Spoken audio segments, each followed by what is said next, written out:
and welcome to the 60th episode of UPSC Prep Decoded, a podcast brought to you by Abhyankar's IAS so that we can study on the go.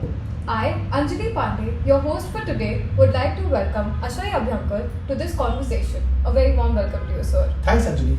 Keeping in mind the recent success of India with Chandrayaan-3 mission and launch of Aditya L1, our topic for today is space technology in India. So, before we get into its contemporary relevance, sir, would you help us to trace back the journey of space technology in India? Yeah, it's a very interesting journey, Anjali, particularly for all our listeners.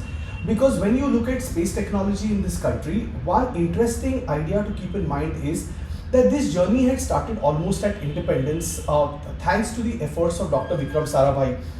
This was conceived in an area that he called as a retreat, an invitation for young scientists and nimble minds to come and spend time to brainstorm and see where space technology could be taken. And this was not only with regard to space technology, it was also with regard to nuclear energy. And it is all the prodigies of Dr. Vikram Sarabhai, like Dr. Satish Dhawan and Dr. APJ Abdul Kalam, who have been responsible for creating that environment with regard to space and nuclear tech in this country. So if we look at the entire focus of how space technology has gone in, we realize that these stalwarts, scientists and academics, ably aided by government policy, were able to make strides in space technology that we see today. So now that we have looked at its journey, what are some of the opportunities and challenges that ISRO faces in the new space age? Yeah, you see, this is very interesting because if you look at the space policy, the Cabinet Committee on Security cleared this policy in 2023. And if we look at the nascent steps that we're taking in space technology in India, you would see that the recent Chandrayaan-3 mission that you just spoke about is a mission that was probably with a cost of about $75 million. And if you look at the overall growth of the space sector in India, it's huge. We're looking at close to about $8 billion. But when you see the entire focus of space tech, and the government understands this very, very clearly, that it will need entrepreneurship and private sector support. Purely because programs like Make in India, Atmanirbhar Bharat will allow India to start exporting space technology to our immediate neighborhood. And the fact that we're able to have these missions to the moon with such an optimized cost, it's definitely a very, very strong way forward. So, sir, to conclude, how important is the space sector and its innovations for India to reach its goal of $5 trillion economy? Again, a very, very good and relevant question, Anjali, because when you look at space technology, there's a lot of focus on whether we are looking at the civilian space or the military space.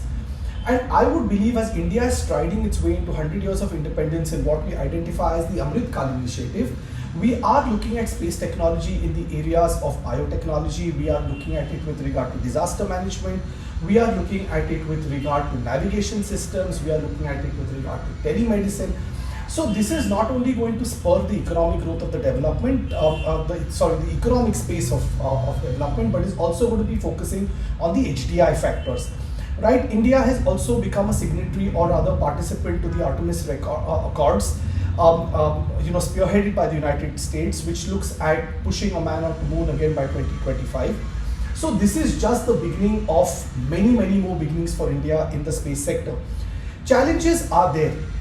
You see, everything is going to have certain roadblocks. For example, private sector development and private sector initiatives and investment is going to need certain SOPs and rebates from the government, particularly with regard to some kind of a rollback or reduction in GST, better investment opportunities and better hand-holding. So these are things which are minor differences. I believe that they can actually be ironed out pretty well.